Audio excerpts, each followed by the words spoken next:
Vamos falar aqui sobre queimadas. Amazônia e Pampa lideram queimadas de janeiro a julho deste ano. Dados do MapBiomas mostram 1.479.739 hectares queimados na Amazônia e 28.610 no Pampa nos primeiros 7 meses deste ano. Esses dados fazem parte da nova versão do Monitor do Fogo do MapBiomas. E a gente vai falar agora com a Anne Alencar, que é coordenadora do Monitor do Fogo do MapBiomas. Bom dia, Anne, seja bem-vinda. Oi, Anne, acho que eu não estou te ouvindo aqui. Vamos ver se o microfoninho está aberto. Oi, Agora sim. Bom dia, tudo bom? bom dia, Marilu, bom dia, ouvintes. É sempre um prazer estar aqui com vocês. Prazer é o nosso, Anne. Bom, antes da gente entrar já nos dados, vamos falar dessa nova versão, né, do Monitor do Fogo, que foi lançado, inclusive, na semana passada, né, na plataforma. Eu queria que você falasse qual que é a diferença, quais são os benefícios, né, que esse Monitor do Fogo, essa nova versão traz. Muito bem, Marilu. Então, nós já tínhamos lançado no ano passado uma ferramenta que trazia o histórico de queimadas do Brasil, mas por ano, né? Então, nós fizemos essa ferramenta que chamava Mapeou Fogo, ela traz o histórico de fogo desde 85 até 2020. E nós ficamos de atualizar essa ferramenta a cada ano. Entretanto, o fogo ele é um fenômeno muito efêmero, e aí nós resolvemos usar, né, dos satélites e dos dados mais, vamos dizer, corriqueiros, para construir uma outra ferramenta que é adicional a essa, que traz dados mensais de áreas queimadas numa resolução bem melhor. Exato. E vocês usam imagens de que satélite? Nós usamos imagens do satélite Sentinel-2, que é um satélite europeu, e ele tem uma passagem a cada 5 dias. Então, é mais fácil, aumenta a probabilidade da gente observar uma área queimada. Certo, agora, Anne, vamos direto agora né, às áreas queimadas, né? A área total de queimadas no país, né? Foi de 2.032.972 hectares de janeiro a julho, né? 2% menor do que no ano passado, de acordo com os dados aí da pesquisa, mas na Amazônia e no Pampa houve aumento da área afetada pelo fogo, né? Então, eu tenho um dado aqui que eu quero que você comente, foi de um aumento de 7% na Amazônia, e eu vi esse número, eu falei, não, será que está certo? Eu vou conferir com a Anne aqui, né? Um aumento de 3.372% no Pampa, é isso mesmo? É isso mesmo, eu também fiquei assustada quando eu vi, né? Mas a gente explica direitinho, é porque vamos começar então pelo Pampa, já que ele tem Vamos esse lá. número, né? O Pampa quase não tem área queimada, né? As áreas queimadas, a característica das cicatrizes de fogo no Pampa são muito pequenas e é muito pontual. Entretanto, por conta da seca que tem afetado o bioma, nos últimos anos, né, inclusive ano passado, esse ano, no início do ano, algumas áreas principalmente áreas de conservação no Pampa, elas queimaram e esse fogo saiu do controle. Então foram grandes queimadas, né, algumas poucas, mas grandes áreas queimadas. E isso, assim, inflou o número, porque o Pampa, além de ser pequeno, ele tem normalmente áreas muito, ele queima muito pouco. E no caso da Diga lá que eu Amazônia, vou voltar no Pampa também. Hoje a gente posso já te fazer uma perguntinha do não, Pampa ainda, já que a vai, gente está vai, vamos lá. nesse tema. Bom, os prejuízos, né? A gente pode falar, por exemplo, essas queimadas no Pampa, afeta esse bioma também importante para o Brasil, obviamente, né? Quais os prejuízos, enfim, que vocês verificam com essas queimadas? Então, o Pampa, ele, de uma certa maneira, ele é um bioma dominado por gramíneas, né, que tem uma adaptação ao fogo.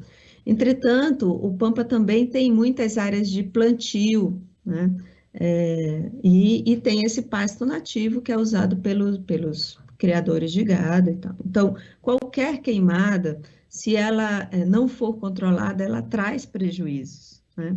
Então, e essa área fica mais suscetível a novos incêndios. Então, a gente tem que ficar alerta, né, para que esses incêndios não voltem a ocorrer no Pampa, né, justamente por motivos econômicos, né, e de controle desse fogo. Exato, agora vamos para a Amazônia, né? Você já ia começar a te interromper, diga lá. Não, então, a Amazônia, ela, apesar de, ela aumentou, né, o fogo, a área queimada aumentou na Amazônia, em 7% em relação ao mesmo período do ano passado, e aumentou principalmente porque em Roraima, que queima, é o único, um dos poucos estados, eu acho que é o único estado que a estação de fogo é diferente do resto da Amazônia, né, porque acontece mais no início do ano, em janeiro e fevereiro. Então, esses primeiros 7 meses do ano, ele pega uma dinâmica de fogo mais dessa região, né, porque pega janeiro, fevereiro e março, e em Roraima o fogo foi muito maior do que do ano passado, né? Então, uma atividade de fogo muito extensa. Roraima também é dominada, né, tem grande parte do estado é dominada por uma vegetação tipo savana, né, tipo savânica, mais ou menos como cerrado, conhecida como lavrado, né? E essa vegetação, ela é adaptada ao fogo, mas o fogo espalha muito rápido. Então, aconteceu que mais pessoas estavam colocando fogo e esse fogo se espalhou. Mais pessoas estavam colocando fogo. Que pessoas que estavam colocando fogo, Anne? O fogo, ele é uma das ferramentas mais utilizadas na prática de limpeza de pastagem, né? Seja ela nativa ou plantada, né? E não foi diferente em Roraima. Então, quando o clima está um pouco mais seco, né, quando as pessoas usam mais fogo, aumenta essa probabilidade desse fogo escapar e atingir uma área maior, como foi o caso de Roraima esse ano. Exato, e você está falando em cicatrizes do fogo, enfim, eu queria que você explicasse também, né, para as pessoas o que que significa isso e não os focos de calor. Conta para a gente, né, essa diferença que Essa, esse novo monitor traz. essa diferença é bem importante, né? Nós temos hoje o INPE disponibiliza para a sociedade dados de focos de calor, que capturam quando tem as áreas com alta temperatura, né? Mas ele não dá a área queimada. Então, o monitor de fogo, ele traz dados de área queimada, né? E o que a gente chama de cicatriz de fogo, porque quando você olha na imagem de satélite, parece uma cicatriz. Então, a gente chama de cicatriz de fogo, mas é um dado de área queimada. Exato. Agora, essa é uma ferramenta, né, enfim, que pode ser utilizada e tanto pelo poder público como também pela iniciativa privada, Anne? Sim, é uma ferramenta aberta para a sociedade, né? E você pode entrar lá no Monitor do Fogo, na página do Mapbiomas, mapbiomas.org, e usar os dados que você quiser. Ele foi feito, né, de forma a facilitar o entendimento do público em geral, mas se quiser fazer o download desses dados, né, tem lá o indicado como fazer, e justamente para beneficiar toda a sociedade. A gente sabe que tem vários atores que trabalham no combate ao fogo, né? Esse dado mais frequente ele serve para isso. Então, tanto das instituições públicas, quanto das privadas, quanto das brigadas voluntárias, por exemplo. Agora vamos falar aqui sobre a questão das florestas, né? Estou vendo aqui no estudo de vocês, né? Exatamente nesses 7 primeiros meses de 2022, mostram que 3 em cada 4 hectares queimados foram de vegetação nativa, sendo a maioria em campos naturais. Porém, 1/5 de tudo que foi queimado no período foi em florestas, né? Quer dizer, isso é realmente grave, né, Anne? Como eu falei anteriormente, a queima de campos nativos e de áreas mais savânicas, né, ela pode ser natural, né, pode ser, né, não necessariamente é no Brasil, mas essas áreas, elas são resilientes ao fogo, elas conseguem retornar, né, dependendo da intensidade e da frequência desse fogo. Entretanto, florestas, elas não são adaptadas às queimadas, ao fogo, portanto, o estrago é muito maior numa área de floresta, mesmo que ela tenha sido queimada somente uma vez. Exato. Esse estrago chega até que ponto? Enfim, qual o prejuízo principal disso? Olha, um dos principais prejuízos é a perda de carbono, por exemplo, né? Tem um impacto fundamental na estrutura dessa floresta. As árvores da floresta amazônica, ou da Mata Atlântica, né, elas não estão adaptadas a receberem tanto calor, né? A casca é mais fina, então qualquer chama, qualquer calor pode matar essas árvores, e as árvores são os principais repositórios de carbono, né, da floresta. Então você tem uma mudança na estrutura dessa floresta, porque um fogo ele pode causar grande mortalidade. Exato. Agora vamos aqui para os estados, né, que mais tiveram queimadas aí nesses 7 primeiros meses deste ano. A gente está vendo aqui, primeiro lugar, Mato Grosso, a gente já até imagina por quê, mas você vai falar, né? Mato Grosso, Roraima, primeiro lugar, Mato Grosso, segundo Tocantins, né? E terceiro lugar, Roraima. Mas estão ali, né? Estão realmente muito perto aí os índices de hectares desmatados, né? Então, esses 3 estados estão representando 64% da área queimada afetada em todo o período. Quer dizer, o que está acontecendo ali? Vamos lá, Anne. Então, se nós tivéssemos feito o monitor do fogo, apresentado esses dados até maio, mais ou menos, o Roraima estaria em primeiro lugar, porque queima no início do ano, né? Mas aí quando começa junho, julho, né? Mato Grosso, Roraima, alguns estados do Cerrado e da borda entre o Cerrado e a Amazônia começam a queimar, como é o caso do Mato Grosso e de Tocantins, né? Então agora, quando a gente vai entrando na época do fogo mesmo, que inclui agosto e setembro, então quando a gente lançar o próximo número do Monitor do Fogo, né, nas primeiras semanas de setembro, aí você já vai ver outros estados, né, como Pará e tal. Então, basicamente é o período mesmo desses estados queimarem, né, e o Mato Grosso, porque ele tem uma porção de cerrado e tem uma faixa de transição com a Amazônia que é significativa, as chuvas começam a estiar esse período também, e aí as pessoas começam a colocar fogo. Exato. Qual que é a responsabilidade, né, das pessoas que lidam aí com agronegócio, enfim, com a produção, né, de commodities, né, mais commodities do que, né, alimento? A responsabilidade, Anne, dessas pessoas que estão aí tocando fogo, vai, nessa área. Então, é muito legal a gente entender, é muito importante a gente entender que grande parte do fogo que a gente vê no nosso país é decorrente de um uso, né, para queima de pastagens ou nativas ou plantadas, né? Então, o manejo do fogo, o uso desse fogo, ele vai representar uma ameaça para a vegetação nativa se ele não for bem controlado, se ele não for feito de uma forma coerente, se ele não for feito com licença para tocar o fogo, né? A outra forma é o desmatamento, porque o fogo, ele representa a última etapa do processo de desmatamento. Então, o desmatamento, ele também é o principal vetor, né, de queimadas. E aí, enfim, os proprietários, né, eles têm a responsabilidade nesse sentido, né? Se você vai desmatar uma área e queimar, você tem que pedir licença para, enfim, estar dentro da lei para fazer isso, né? Se você for queimar um pasto, você tem que pedir licença também, né, para estar dentro da lei e fazer isso num período em que também a lei proíbe. Em certos estados a lei proíbe, tem períodos, né, que você não pode queimar. Então, o que a gente vê é que as pessoas não estão seguindo a lei, né, e que isso traz danos ao meio ambiente.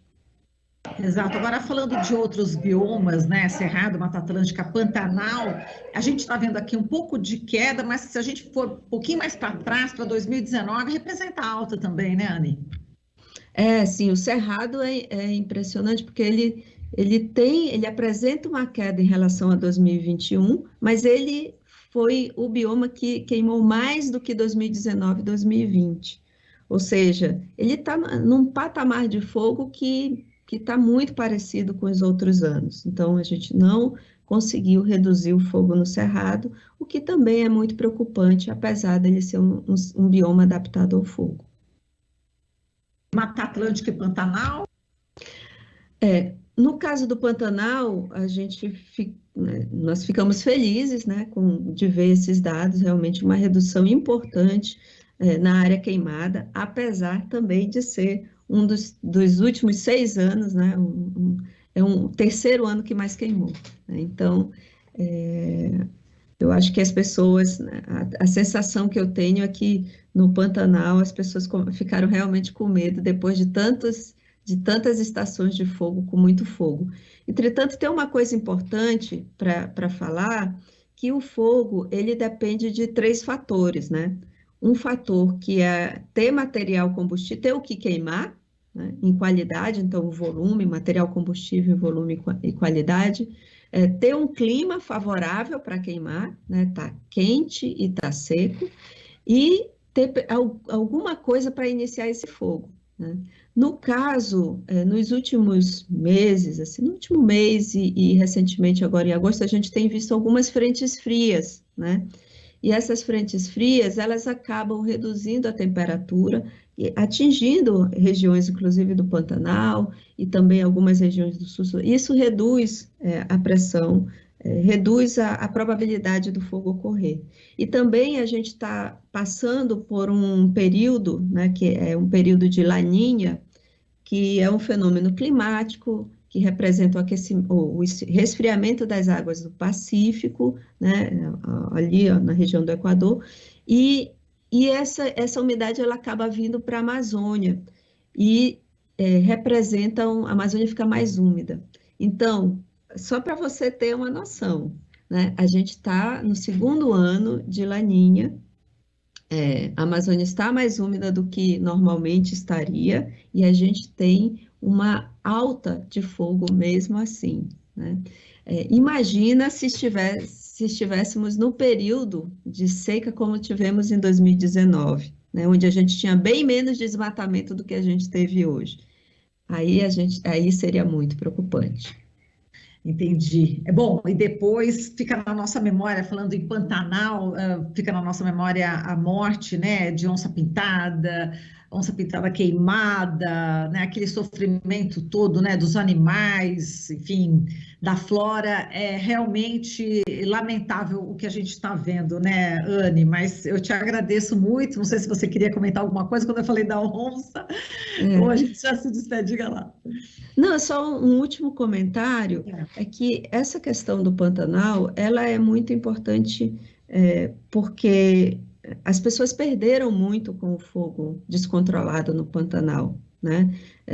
O Pantanal, ele vive do turismo, ele tem uma dinâmica, de manejo de pastagem nativa, que é entre cheia e seca, e se uma área é muito queimada, se esse fogo ele extrapola, as pessoas começam a ter perdas econômicas sérias, né? Além de todo o impacto na biodiversidade.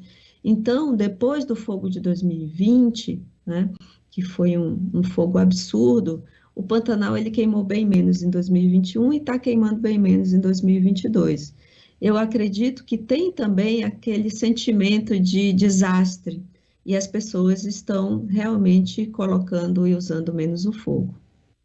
Tá certo, Anne. A gente agradece muito aqui a sua participação. Muitíssimo obrigada. Até a próxima, viu? Obrigada a você, Marilu. Um abraço. Abraço. Falamos aqui com a Anne Alencar, coordenadora do Monitor do Fogo do MAP Biomas. Estamos apresentando Jornal Brasil Atual. As notícias que os outros não dão.